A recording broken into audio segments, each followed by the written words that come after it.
see Vayne. And then that means we're going to either a Gnar or a Cassante angle. We'll see what the lock-in here is. But likely we're going to be focusing on mid-jungle here because still Nefiri is, or I guess Nefiri is banned. You could go for Lee Sin for JunJia. Seems like we're going to get the Rise, which does open up some playmaking for HongQ. We'll see if he has the lanes to kind of get that ready for him. Funny, both teams have prioritized first picking mid lanes. See if the Rise works out for JDG as the first pick worked out for Top Esports last time around. The answers are plenty. It does feel like in the mid lane, but you could still play with a lot of flexibility for Top Esports now that you know what the mid lane matchup is going to be, because there ain't no Rise being played in the bot lane right now. Yet. Bring back top lane Rise. I love top lane Rise. Just think that the actual angles for it are a little bit smaller, but definitely a big fan, especially with Rod of Ages, and the top lane quests just have so many cool interactions. We can ignore that for right now. Top Esports taking a super dangerous 2v2. I think Syndra Lee Sin, some of the best in the business when it comes to getting all of that big burst damage early on. And now you, I think, as JDG, have to wonder, okay, what side lanes are we going to play? Because when you have Rise, you just move around the map, and like level 11, when we kind of start to break out and move into the other sides and we have 80 carries take over mid, I think Rise Roam Warp with his level 6 is so important for being able to work with your jungler and get really, really good skirmishes. So the Gnar actually does come out early. The Nocturne going to be paired alongside. This is a tried and true for JunJia, it feels like, this year, and I do expect him not to invade this time, right? He might. But it's a kind of peculiar composition to be setting up for JDG right now when you have so much power potential for Top Esports in their first two, let alone whatever they're going to grab here. I love this, though. Like, if you see Syndra is kind of in the same situation as most other mages where you need to be escorted between waves. When you're trying to move from one lane to another, you're not allowed to walk into vision for free. So anytime Syndra steps up past the halfway point, Rise Roam Warp plus Nocturne Ultimate. Almost every single time, that's going to be a summoner spell at the very least, or some gold. Olaf is another thing. Olaf, as long as you mitigate the laning phase versus the Gnar, he can turn into gold that suddenly you put 2 or 3 members up there and boom, you use his ultimate and you can get a kill there. That could be a lot of ways that JDG can cheat tempo and cheat gold and numbers advantages around the map. So we get into the second phase of draft. We're going to see a lot of 80 carries that I think would be a little bit safer. And I think JDG do need to be a little bit worried that the Syndra can be flexed into bottom lane. Yeah, and we do see the Camille ban by Top Esports, so trying to take away some more playmaking opportunities from Vampire. Gotta say, though, the Gnar Olaf matchup in itself, obviously not outside of the lane, very, very curious at, because we were talking coming into this one that Xiaoxu has been one of the better pieces and doesn't feel like he's going to get a lot of attention, or maybe he gets even more attention, depending on how that matchup ends up going. But the Bard final ban, they're really focusing that support pull towards Vampire for Top Esports, the Akali, so the respect towards Creme. Yeah, they don't know. This is exactly what happened in the last game, right? They didn't know where the Cassio was going, and they're like, well, we got to put a ban in mid lane, and we got to put a ban on AD carry, and just hope one of these sticks. Looks like Top Esports, they're going to have to kind of show their hand here. They could also just go for support, but do you think that support counter pick is pretty important? Seems like they're going to go ahead and take the Alistar, which cuts away at things like Rel. Honestly, if you're JDG, though, you can kind of just pick a lot of different AD carries here. I think a Sivir would be beautiful. Sivir, and then you can take like Sivir Seraphine, Sivir Leona, like a lot of different options here. Is Gala in a position that you want to put resources into him right now? Because it might not be that case for JDG. They want to maybe play around this mid lane and jungle, as they're going to grab the utility from the bot lane, as they will get the Ashe Seraphine, something we practically never see anymore in the LPL. Yeah, it definitely started to fall off. I know Ashe got a lot of nerfs. They nerfed a lot of the enchanters.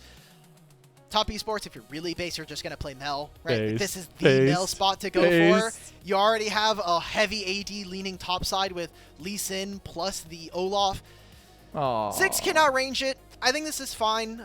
Mel suffers against some of these other champions, right? Like Mel, her reflect is great, but she doesn't do very much until like a Nocturne diving on top of her. Ziggs, Similarly, just throw a satchel bomb at your feet, boom. If Ashe or Seraphine ever kind of step out of position, boom, she's dead as well. I like this start here for top esports. I think you have a lot of options to be able to play strong team fights. It's just side lanes that I'm worried about here. JDG can take a lot of advantage of just getting champion bounties or looking for kind of skirmishes there. And they have a lot of engage potential. The Realm Warp can get you a fight. You started off with the Paranoia. You have the Mega Gnar if it's going to be in that case. But also, you're giving Gala some more breathing room to be kind of an engager with that Enchanted Crystal Arrow. You have Vampire who can play a little bit more standoffish and try to peel for some of his lanes. So I'm interested because they have so many options to go forward. But one thing I'll say, Gala better not be holding any of those ults. He better be looking for ults as often as he can, unlike what he was doing for the True Shot Barrages in that game, number 1. He should be in positions to be in this game, and even if he's not, he has so many tools to be there. You have the ultimate, which the reason why I was kind of speculative on the Mel is because there's so many champions that can make this Ashe ultimate negligible, like Olaf, like Alistar.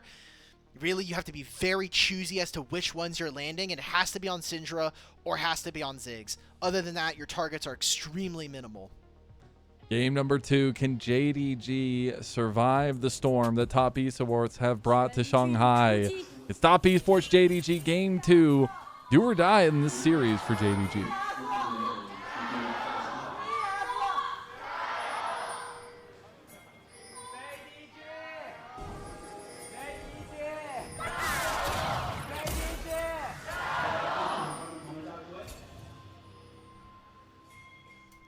Okay. Well, they got there. You know, it took a little bit.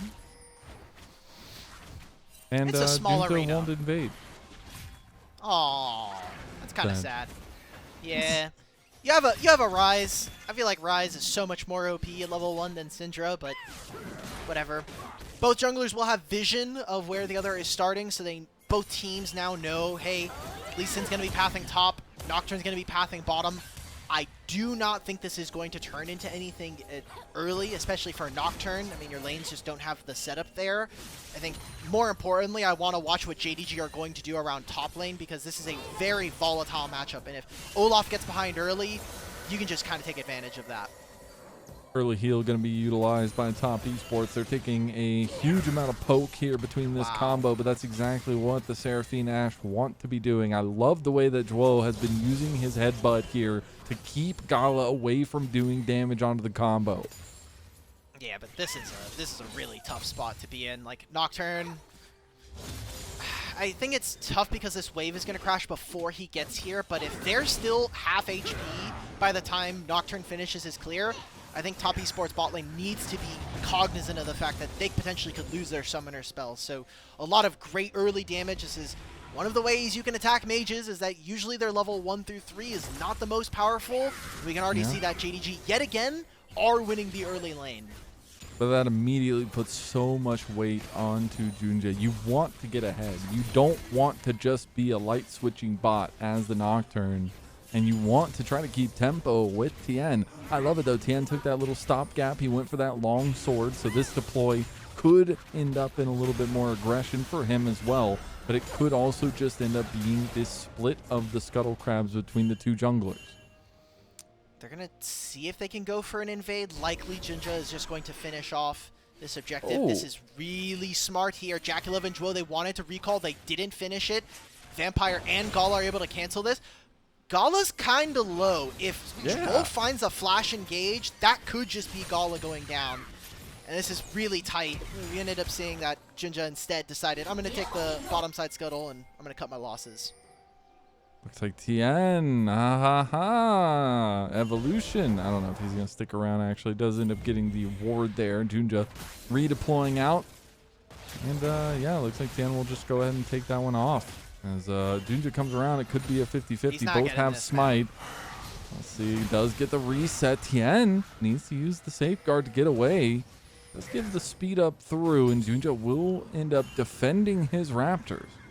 If you are in AoE camp and it's Nocturne versus Lee Sin, Nocturne should win 9 out of 10 times. Just the Nocturne passive is way too OP. We didn't get to see this because there's a lot of stuff going on, but this is how Xiaoxu loses his flash. Gets hit by that that axe, he just dies. That is just how this matchup goes. He runs you down. That is honestly every single Olaf matchup ever. He just runs at you, and if he lands multiple axes, you kind of just lose. And if he picks them up, he gets reduced cooldown. How wonderful is that? JackeyLove still trying to dish out some poke back to this bot lane 2v2. They've gained priority. Right now, it's TES working with Cryo in mid and bot lane as a redeployment comes out from Tian. He's pinging up towards the top side. Might just go for a re-clear here. I think he's just going to cover. You know, they have an idea that Nocturne, who just crossed over the tri-brush that they have vision of, Creme could solo kill him. He has level 6 coming up on this next wave, and HongQ has no teleport. He opted for the Ghost and the Ghost and the Flash, so he's not going to be able to stay in lane as long. Creme going to get a nice half a level lead, take another play to potentially, or just recall and then deploy on a map whatever they need. We have a dragon spawning now. Yeah. We haven't really done much. I think Lee Sin could really start to get active here. Both teams, I mean, obviously you really want to be that level 6 for JunJia, obviously, but still pretty decent skirmisher in the earlier part of the game. He's going to drop down the control ward and the early smite there, waiting for the refresh on it since he had 2 charges available. Really interesting timing for this to go down. JDG get away with the dragon. I like this. Like, Creme stayed really far up in mid, and so the consequence of that is Creme has to recall. He doesn't have teleport. HongQ gets to be first out on the map, and Gala and Vampire got to work with a little bit of priority, so really good job. JunJia ends up saving the smite, but HongQ was a bit of the bait. He's going to try to use his speed to get out. The heal comes through from Vampire as well, and HongQ is to safety. The play from top Esports to try to get something back goes a bit awry. They're going to go for more. Whoa, got the flash out from Gala, and the double CC chain into Zhuo, just dying outright. Big kill to HongQ as he gets first blood. Creme is going to try to get something back, but now TES, they're starting to fall apart a little bit, missing a couple of the combos and some beautiful sidesteps from Gala. If this was just the fact that they got the bottom side scuttle and they pushed JunJia and the rest of this team off, I would have said this is a great play, but JDG get first blood onto Zhuo there, and it kind of makes up for what JDG were losing out on. So they get the dragon, they get first blood. That is a good spot for them to be in, but that comes off of top Esports making a misplay. That is, I think, an unforced error. The Creme try to make HongQ commit one of those here as he's waiting for the power unleashed. Gets the flash out there as well. They'll make it out with just a smidgen of mana left. Creme not able to pull off the combo. Didn't think the math was there. Man, when you're playing as Ryze, there's some breakpoints against mages that are really tough to get sometimes. Xiaoxu is just going to be able to hop away. There's always a couple of things you need to be taking note. When you're playing Ryze, one thing is you got to get tier on your first back, and you got to be able to get the Merc Treads against these mages, and he just did not have enough gold on some of these recalls. Now that he does, it is so much easier to play. So I'm expecting that HongQ is now going to be able to bounce back, and because he has access to the Realm Warp, he will be able to make a side lane play after pushing this mid-wave. Yeah, and that kill is keeping him right there level with Creme as well. That extra gold sink is Zhuo going to come into mid lane. HongQ overextending, doesn't have flash, doesn't have ghost. As Creme actually decides to go for the minions instead, even though they had the full combo there on HongQ, but they realize he is just too tanky. Isn't Merc Treads great? This is exactly what I was just talking about. It's wonderful. He had Merc Treads, and he took 150 damage from a full Alistar combo plus the stun, right? Nothing you can do about that. Gala also used his arrow, and we got to see Aftershock Alistar take 0 damage for a little bit. That was also nice. It seems like we might have a play here. HongQ just pushed in a wave. JunJia has ultimate. They could dive. JackeyLove. They get the double CC into the encore. TP coming in, and HongQ's here as well. Oh my god, they just threw everything at JackeyLove, and they take a second kill on the bot lane. Creme. Oh, Vampire. Vampire's in some trouble. Creme not able to hit that combo, and now that might just be Zhuo going down. Power unleashed on the Vampire. They take him down, but is it worth it? JunJia almost going down too. Gets the flash out of him as well. Can they look for something on top side? Wave's about to crash, and Lee Sin is here. It's about to They're be even bringing over Ziggs. Oh my god, they're going to TP in JackeyLove, as that's a little bit too much. And the dive is going so wrongly here. They didn't wait for JackeyLove to get here. It's a really long time for that TP. There nice you go. play. Nice satchel charge. Top Esports making good on that play, and now JackeyLove will be able to hit this turret. They got 3 grubs while that play was happening down bot side. Oh, man, this is so tough. Okay, I thought they were going to get even more from that, but it's just going to be the recall. Rise. Good look, but looks like Vampire's not going to be able to get it very much. Man, how much more would Top Esports... How much more would Top Esports be ahead if just some of these Scatter the Weeks ended up landing from Creme? Oh, Enchanted Crystal Arrow to mid lane. Ooh. Oh, barely, barely. And he didn't even move. He didn't even stutter step. Nothing. Calm, cool, and collected from Creme. I got nothing to say. That was just nice. Beautiful. Good play. Yeah. Well, we got about 50 seconds for that next dragon coming up. Again, JDG, they probably want to continue pressing this. I mean, they have all of their buttons, at least for now, in JunJia. JunJia will have his buttons. Try to find that paranoia somewhere else. And Encore could be coming up as well just in time. But TES, they're putting a little bit of presence down here. Want to try to get some vision control over this area. Look at how much vision they have. Entrances both into this banana brush near mid, and they have the tri-brush warded. JDG have a lot of shallow vision trying to protect JunJia's camps. Now has access to the experimental hexplate, so a lot of good damage, and I think still JDG just have a lot of robust tools to be able to let them fight in this next objective. It doesn't matter that they're late to this, by the way. Like, Top Esports can be here first, and because Rise is going to have Realm Warp, it's just going to make it so much easier for them to move around the map and do whatever they want. And that goes back to the draft conversation. There are just so many options for JDG in terms of engage, in terms of peel, in terms of finding these side lane pushes, or even setups around objectives. It's just about how they execute those tools. As we're going to see everybody moving around this mid lane now, this bot lane for JDG. The focuses are a little bit different, but we all know it's going to culminate in the dragon. So Vision was taken over. They have this flank ward sitting in the dot brush next to Krugs behind Top Esports. This is a lot of damage. Backing. HongQ just completed his back. The Encore comes in onto 2, but JDG are down a man. Dragon had already been started up by Top Esports, so HongQ does have Realm Warp. Think about coming over. We just can't fight. We have no spells. We have no Ash. They can't take the dragon fast enough. Okay.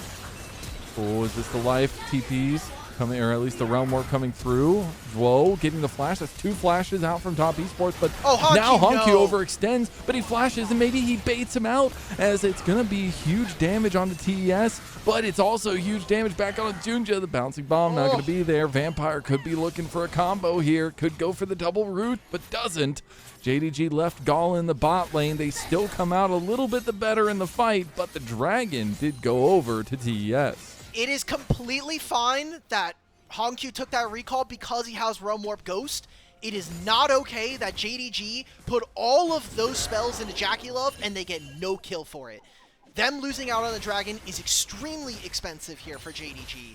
And like, again, if there are just small margins here, right? If maybe Creme lands 1 or 2 more spells, that's another kill. If JDG pile drive onto JackeyLove, they could maybe turn that fight and grab the dragon. All of these small margins just mean that the game stays even for now, and it's just the objectives that kind of go either which way for these teams.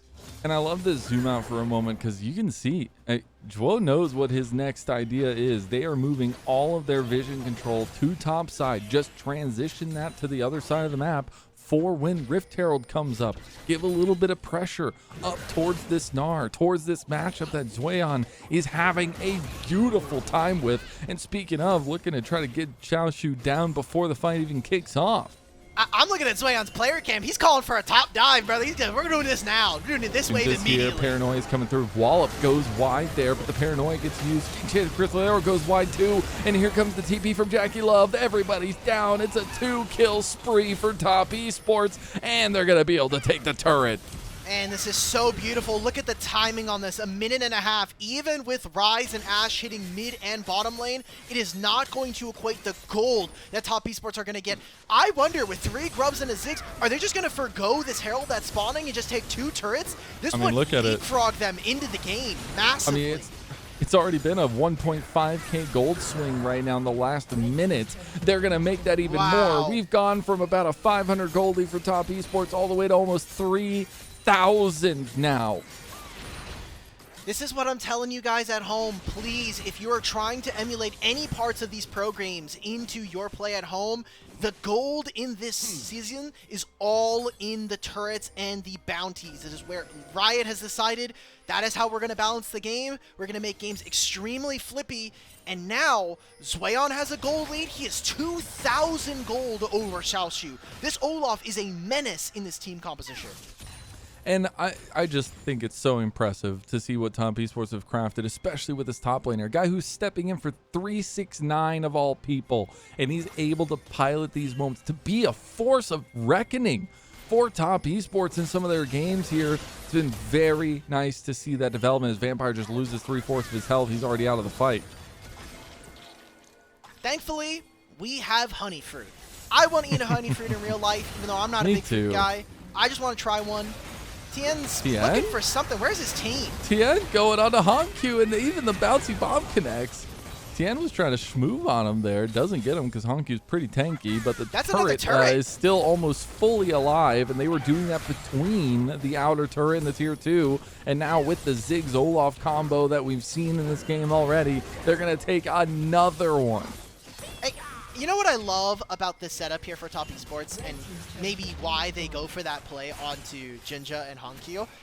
Now, they're going to reset, they're going to walk to the other side of the map, and they know that JDG don't have the vision nor the tools to be able to fight them in this upcoming fight. Sure, they're missing Dragon's Rage Kick and the Mega Inferno Bomb, but you're down so much gold that top esports can very freely walk over to that side of the map and try to fight you. JDG, I thought the way that they were going to win this game is playing the side lanes. Well, we didn't fix this Olaf matchup, and we haven't really punished Creme this game, so now top esports get to have their cake and eat it too.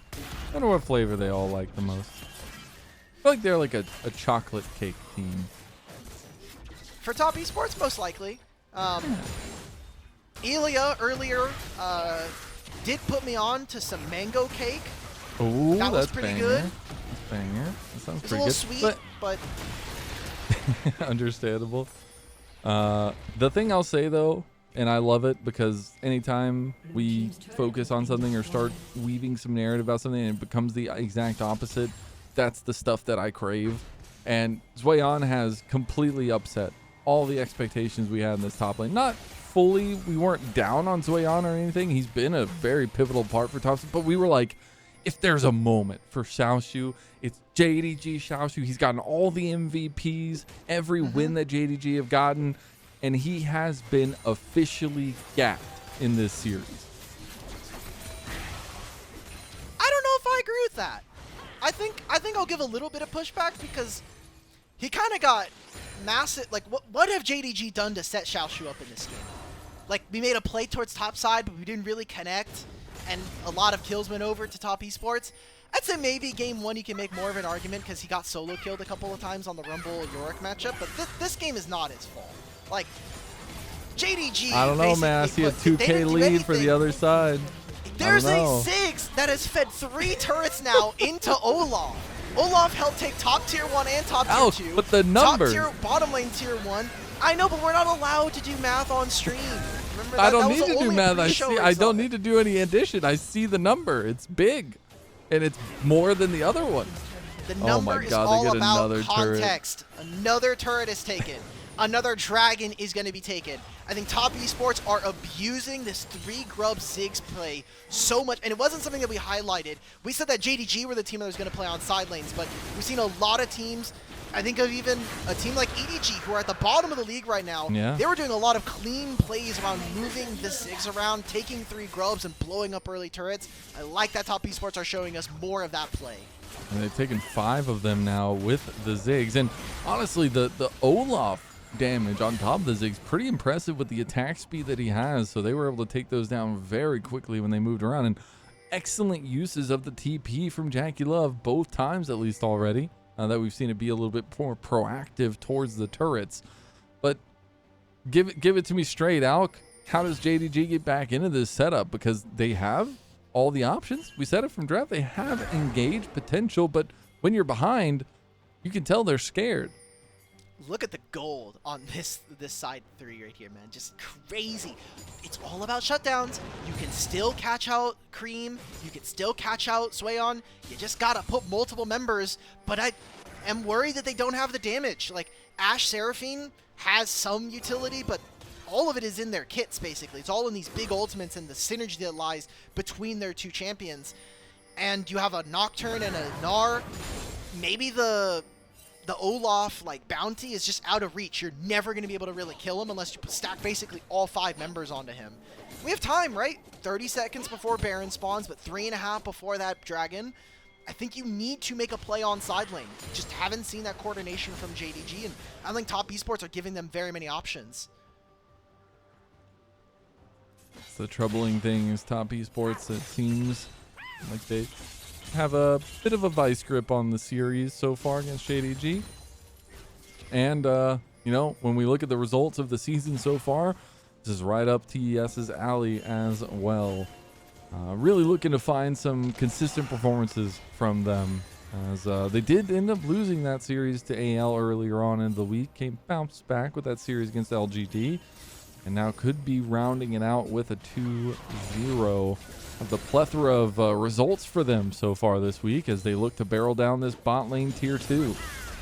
Right now, in terms of the league, I feel like it's AL and top esports who are playing for second place. And if they can play like this, they can show us why we think so highly of them.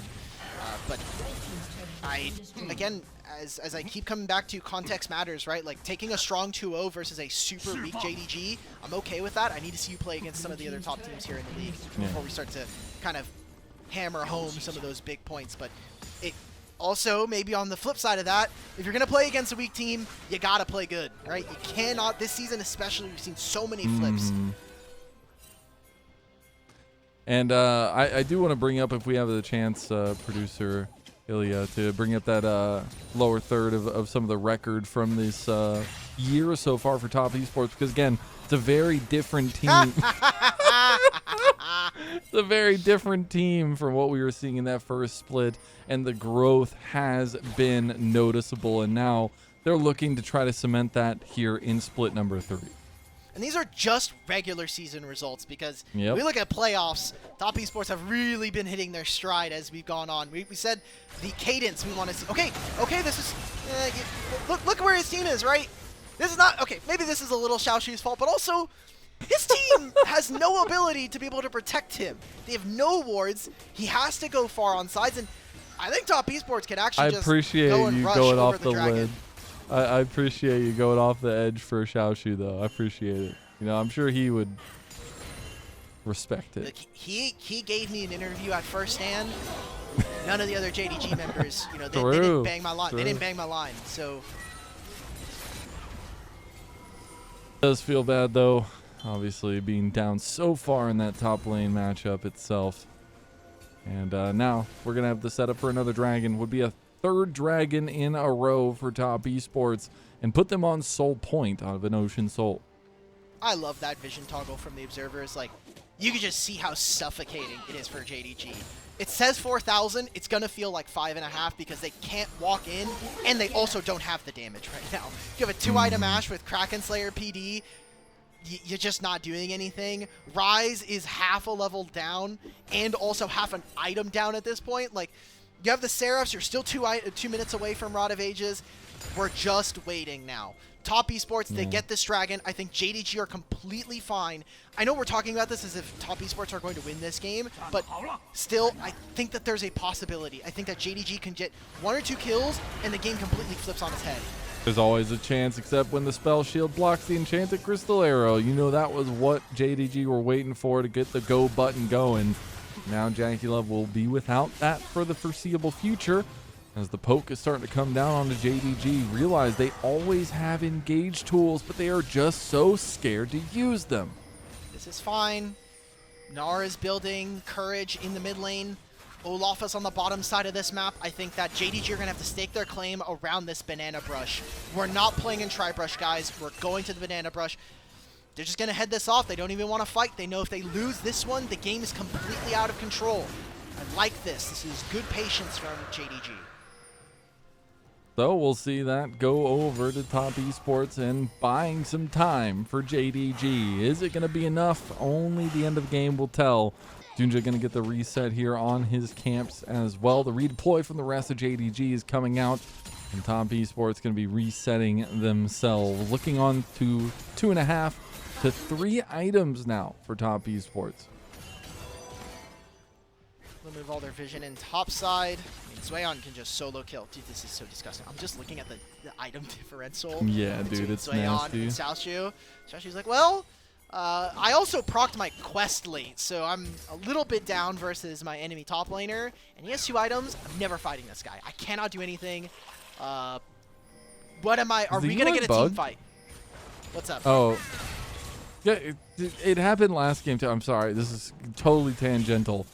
But the tier items are like bugged. They don't squish all the way to the left when they're completed. They stay on the right. Because I saw it with the Muramana for the Ezreal last game too. It's interesting. There's weird UI stuff afoot. Yeah, that's okay. I'm still waiting for us to get back our quest trackers from Split 1 and Split 2. We have, it doesn't matter now because quests have been long completed, but we had like the progress bars for all the quests, and those were always really nice. Interesting. Well, JDG spending their time taking some of the camps, but they are all playing towards this mid lane, and the Baron has already been started by Top Esports. Look at these spell shields, man. JackeyLove and Creme, but that's immediately going to be burned from both of them. JunJia gets the CC, but from the depths, it's going to be the kill back. It's a 1-for-1 so far, but Tian going for the flashy play. Doesn't find the connection he wanted, and now Top Esports Zuian. He's going to run at him now, though. The undertow comes through, and Zuian trying to heal up, but no, they were hesitant as well. And now Zuian's going to have to flash away. HongQ tries to go finish off the kill, but the burn will be there from JunJia. Now JackeyLove gets caught with the Realm Prison, and he goes down now, too. Tian's going to finish the job, though. Tian's going to find the one back. Gets a double kill, though, for JunJia before he went down. Xiaoxu still alive, too. They're going to put pressure on the mid lane. That's a 4-for-2, and that's going to be a mid lane turret. The 5,000 gold lead that Top Esports had gone completely now. Good answer, and this is the JDG competition I wanted to see come alive. They've eaten up the entirety of the gold lead. They got a lot of those shutdowns as well. I want to see how this fight starts. How does Creme die? Oh my god, the spell shield goes because the Nocturnal eats it alive. Really great interaction both versus him and JackeyLove Ziggs. And then they're just being corralled. HongQ is buying so much space. I loved his positioning here on the rise. He knows that he's untouchable. Also, Zuian, I feel like we could go a little bit more ham, brother. Like, yeah, he was scared. This is a little bit of that miscommunication here from Top Esports. They were not as clean as we wanted to see from them, and that hesitation is exactly what JDG need to bounce back. And then the overstep there from JackeyLove as well. Just having to commit was what Top Esports needed. And now HongQ starting to get along there, has 3 items completed with the actualizer. But Top Esports, they want to continue to put pressure. How much more can we see? Like, this was a really important buy. I mean, HongQ now has his actualizer completed. Good damage on the Gala. He's out of this fight. They can heal using Seraphine, but Baron is being taken, and there's a small vision from the Hawk Shot that is allowing them to know. It's Gristle, but he popped the Paranoid before, so Creme just dies. He gets hit by the CC chain from Gala, and now Dwo's going to be quick to follow. 2 beautifully executed fights by JDG make them have the man advantage over Top Esports. There it is. This is exactly why every game is not over. Xiaoxu! They got the wall up with the Meganar combo, and HongQ takes him down. Now HongQ's getting ran at here. The Ragnarok is starting to hit, and Ragnarok is a rockin' here as he's looking for another, but misses the undertow. Vampire will fall to Tian, and Tian finds a double kill. He's against Xiaoxu. I think Xiaoxu's got to be careful. Xiaoxu knows, bro. He's level 17. I'm not afraid of this guy when he has no spells up like that. Doesn't have a Dragon's Rage? I'm going to take a 1v1. I got the lethal tempo for myself.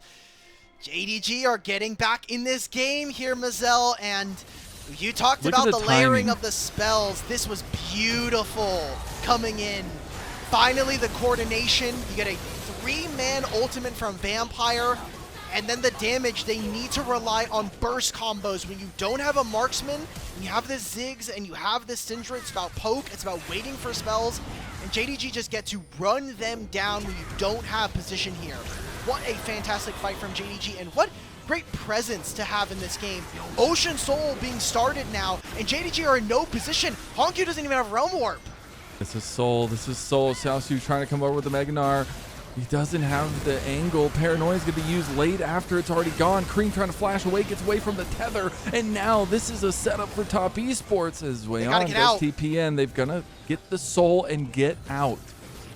If they can just get out, this is a win. This is exactly what top esports. Imagine here, Mazel. Imagine you're playing against a Ocean Soul Olaf. That is a nightmare for every single game. But Zuian needs to commit. And that has maybe been a bit of a problem here. So Tian has been looking like he's smurfing on the Lee Sin so far, but there's so much threat that JDG still have here in this game. And even with an Ocean Soul, this game is now even. Baron being started by top esports. Love it. Top esports are just knocking on the door of JDG. They say, you do not get a moment to rest. We will force your decision making. TP coming in now. He will almost have the Mega Gnar available, but the Baron already going down. Tian gets on court, but it's going to go through as top esports take it. They've got to get some bodies out. Zuian does get one back. It's going to be a double kill for Gala, but he did get taken back in return. It will be 2 Baron buffs that make it out for top esports as of now. I think JDG are winning this one right now. This is such a good spot for them. They can push on 2 lanes. They still have the mid lane. They have this top wave that they can play around. Top esports just don't have the ability. Kind of the same criticisms we had of JDG's draft in game 1. We'll say it here in game number 2. They need to be going forward. Alistar is their only way of protecting, and he is rather squishy. He went for Mikhail's second item, and he has a Zeke's Convergence. If he doesn't have his ultimate, he doesn't have that Aftershock, this Alistar basically gets turned into mincemeat. There's nothing that top esports can do. They have no ability to whittle away at their opponents. JDG now are finding themselves with the possibility of being able to send us to game 3. The lead has swamped, the momentum has changed, and JDG had picked it up by the scruff of its neck at this point with HongQ. 6-1 on the rise. They first picked it for a reason. He has 4 and 7 on this champion this year so far, which I think is, oh no, sorry, he is 7 and 5 on this champion. So he's making it work right now. He's close to a 4th item. He already got that first NLR. He's going to get the 2nd one soon, and maybe look to either grab himself a Shadow Flame. Likely it's going to be a Zonia's, but could always be any of these huge items for the rise. He has massive damage right now. And what top esports need to do is consolidate their power. They need to play as a 5-man, as one unit, and walk into the base. Paranoia waiting on the wings here with JunJia on the side. They could go for an engage. You see that damage already hitting onto Zhuo. Scatter the Weak comes through on the Xiaoxu, losing a decent chunk. Mega Inferno Bomb's going to be dodged out of by Gala. Some good poke coming through, but they didn't get the turret. They still have 2 cannon minions here to siege, and they're going to move in to take the inhib and the inhib turret. Remember, all of top esports, the reason why they got some of these big goal leads is because they were able to maneuver the Ziggs around. They have 3 super minions here with 3 grubs. Enchant Crystalero, Paranoia, Encore on top of it all. They can't get him! Is taken down. JunJia is going to be popped. That's going to be the Realm Warp stopped in its tracks, and Zuian finds the kill on a HongQ. JDG, they thought they had the comeback, but it might just be all for naught as Creme has stayed alive, and JDG are backs against the wall here. That heal from the Mikhails, Duo might have mistimed it, but I think it just saves the game for them. Top esports, they have an Ocean Soul. They're healing so much, and JDG just don't have the tools. They still have the Baron. Yeah, they don't even have the Baron an buff. Xiaoxu, he's just putting his body on the line. The Scout of the Week comes through, though, onto Vampire. The turret is still alive. They aren't focusing on the turret. Why are they not focusing on the turret? The Mega Gnar is not going to come out just yet. The Scout of the Week goes back. He wallops just to make sure he can get the extra help. Look at that minion wave in top lane now, and the super minions start to come into bot lane. Meanwhile, mid lane's also being oppressed by the minions as well. Top esports, they are circling like sharks around JDG, and there might just be blood in the water. The Nexus is the focus. Zuian says, I'm out of here, and top esports pack us out with week number 2 ending on a 2-0. That is a 4-1 top esports, and man, they got right back into this game with one team fight. I hope we get another replay of that last one, because that inhibitor fight is the most important one of this game, and that Ocean Soul. I think if JDG were able to start that, if they were able to somehow contest in a more meaningful way, maybe this game is brought back, and maybe we are talking about a game 3, but not the case here. What a series from Top Esports. It had all the drama you could ever ask for as a Top Esports fan. Wow. I'm shocked. And it hurts that much damn more for JDG, because not only do they lose and lose pretty badly, they gave themselves hope for a little bit there. Yeah. There's a 5,000 plus gold lead, Dimitri. Yep. And Yep. they took the advantage, and then they lost. Yep. And then they lost. They weren't able to pile drive the lead. The only piece of copium I can give to JDG is that next week, on paper, is a bit of a freebie. You got 3 series. You're playing against LGD, EDG, and WE on Sunday. I would say you should win at least 2 of those. All right. You should win at least 2 of those series, and if they go 3, then suddenly they're sitting at 4-4, and then we're like, okay, we're back, right? That's the most important part. So if you're, again, we've said, while the regular season is short, you got a lot of games still left to play. So 1-4 is not the worst spot, but it's pretty bad. Yeah, it's a tough place to be in. But for Top Esports, got a little dicey, but the clutch factor, man, it worked out for them today. I think Tian was smurfing on this Lee Sin Yeah. game. He really brought it back. He Rightfully was like, okay, so. I got bullied a little too much. I want my Raptor camps back. I'm taking it to him. He's actually really grown. I think a lot of our players have actually grown on the Lee Sin this year. Before 2026, I would not have said that Shun is an elite Lee Sin player. This year, I would say that he is. Before this year, I did not really think that Tian's Lee Sin in years past was that great. There's a world skin on it. I mean, Barrel has a couple of world skins, and yeah. But he has really grown on it. I think his first Lee Sin this year was pretty bad, but he's really gotten much better. I know he gave like a post-series interview where he's like, my Lee Sin is not looking good, guys. I don't think I should be getting this champion, but he's earned the right to get his Lee Sin. Him and Zuian were the biggest clutch factors in a lot of those fights towards the tail end, being able to pull back some of the resources that were lost, especially in like before the siege happened, those last 2 fights. I mean, it would have been like a 1 for 3 or 4, I think, in a couple of those fights, and Zuian and Tian were able to fight back and grab a couple more kills. So very interesting. We do have a little bit of time, I believe, or probably not a lot of time, but we can go ahead and bring up the standings here now as well. All right, let's do it. Oh, okay, no, we're not. Okay. Yeah, we're gonna get through this. We'll do standings later. I don't think Zuian deserves MVP for this game. No. I think he did a whole lot of nothing, personally. I think he got a lot of gold from his team.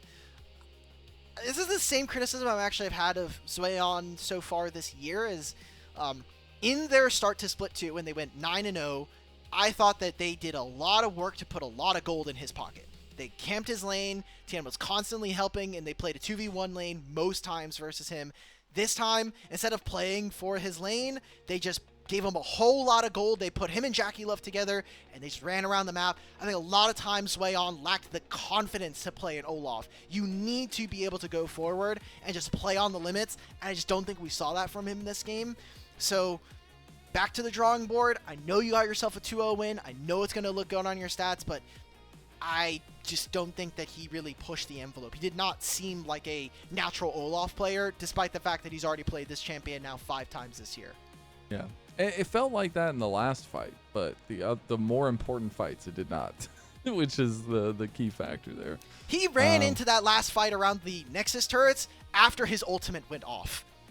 He like had his ultimate, he walked back, and then I just hope everyone sees this again. I don't want to slander this guy, because I think having a real this is the year of like rookie top laners, I think, so far. Like, we've had so many cool rookies join the league this year for one reason or another, and obviously him being sent to MSI was awesome. The result, maybe not so much, but being able to have him have that experience is great. But I did not think this was very good. It's probably going to be another JackeyLove MVP, though. Probably. He did a lot of damage, and they took a lot of turrets. Yeah. Tian MVP, though, would not be too sad. Like, look at this. This is the one. Yeltsin, yeah. why is he walking back? Walk forward. What is Rise gonna do to you, brother? You have ultimate popped. He can't do anything to you. He dies to DFT red buff burn from JunJia of all people. Nocturne hasn't hit him in like 15 minutes. This is a Tian MVP now that I'm looking at these highlight reels. Yeah, the end was pretty good. I think they're gonna give it to JackeyLove. Dude, this combo though, that's nasty because he's playing up so far because he thinks that the spell shield is gonna save him. Yeah, I completely blanked on this being a thing. So I was actually like caught off guard, like, oh yeah, this is true.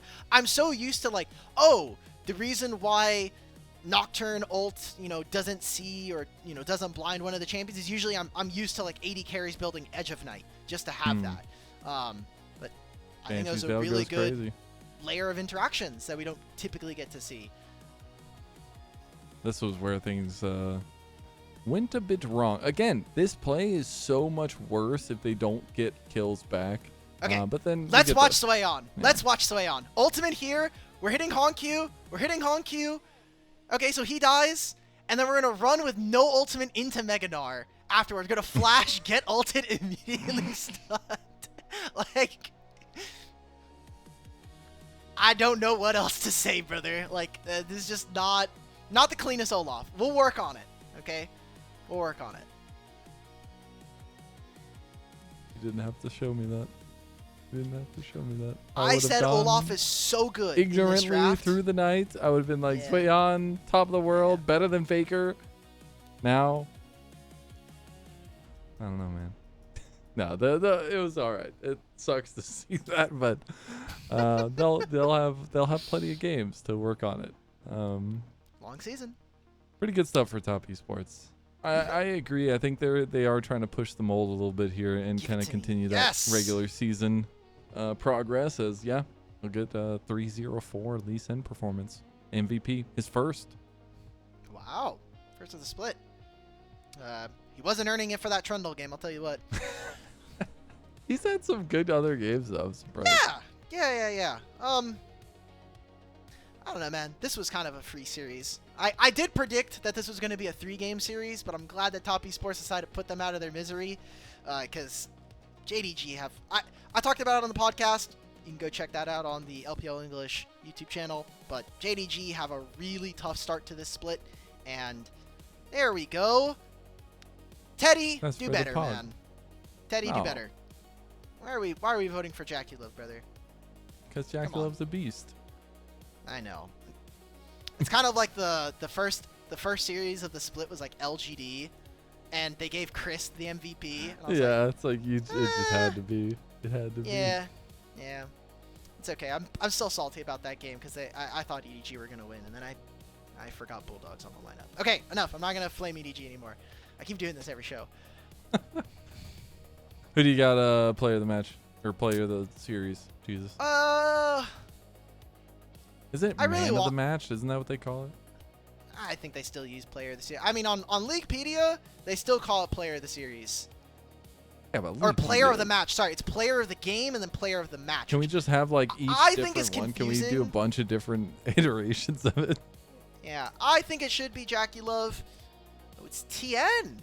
Okay. I think Tian showed some stick-to-itiveness in game 1. 27 KDA. What the hell? Yeah, I think he died once in game 1, like once or twice. Jesus. Hell yeah. That's gonna buff the numbers up. Hey, we get a nice little Tian player of the match too, and love to see that. Yeah, I'm a Tian stan. Any thoughts on JDG and Top Esports as we go take a look at the standings? Well, again, next week I think is a bit of a free week. You're going to be playing against LGD and EDG. I think those should be free wins for you if you are JDG. If we lose those series, however, and we move to 1-7 or 1-6, we're putting every single fire alarm out. Every single, everything's going. We are putting everything out on the line, and we got to call in a potential emergency meeting here for JDG. But the standings, I think, are not... Outside of JDG completely bombing the first 2 weeks of the split, these look normal. EDG and Thunder Talk at the bottom, whatever. LGD being at 5th place, but this 1-4 group, man, this 1-4, 1-5 group is crazy to me. And you got to remember, it's the bottom 2 that have to go face the top 2 from Group Nirvana. So still one of these teams is going to, or 2 of these teams going to make it out the other side of it. Oh, it's split. 2 JackeyLove, 2 for Zuian. Who is Observer? Come on. I showed you love in game 1, and this is how you do me. You can't go back on that. I can. They completely backstabbed me for game 2 for player of the series. You said they were the best. They were. Praise. I can say that JackeyLove was the best AD carry in 2018, and look where that got. Now look at him. Okay. Time moves on. Context matters. If he was matters. listening, you would feel bad because he would feel bad. Well, maybe he should accept an interview request when we see him at internationals. Let's just say JackeyLove, if for some reason you're watching this, please let us interview you. That's 2 players now that we're just, or 2 random people. Tom Holland and JackeyLove. We're hoping that are watching our stream here. Anyways, Alk, final thoughts on week 2. This is the end of it. We're going to week 3 after this. There's only 5 weeks in the regular season. I think so far this split has been really fun. I think that this meta is the most fun league that we've had in a really long time. Games feel like everything is even. The bottom teams are contesting some of our top teams in really cool spots. I think right now just the meta feels really, really cool. I just hope that this keeps up until Worlds. I know that everybody was kind of mad with how the meta looked at MSI and going at the start, but seems like LCK has moved away from mages. This is the only region that's kind of like really hunkered down on playing mages bot lane. It's really unique, and I think this is a very fun meta to play. Please do not make the game boring, Riot Games. I know next patch is coming, and I'm going to be depressed, but just I want to keep it like this. At least some semblance of it. It's been really cool. Well, shout out to the entire crew for the day. Before we get going, though, we also give a huge shout out and thank you to our Elite Coffee supporters, Aaron Soup, Mung, Gelati, and Andrea Duran. Their pledge financial contributions level the broadcast on a daily basis and makes doing this a little bit easier for all the volunteers that are a part of this 5 days out of the week, and obviously the downtime too. So thank you to our Elite Coffee members, and please, if you're thinking about being part of the show, please go become an Elite Coffee member. It helps us very, very much. But week 3 kicks off just next week. We have 4 days out of the 5 that are going to be super days. So we're really getting to the thick of things now. It's going to be a lot of games. Make sure you're ready, and we'll see you next time. We'll see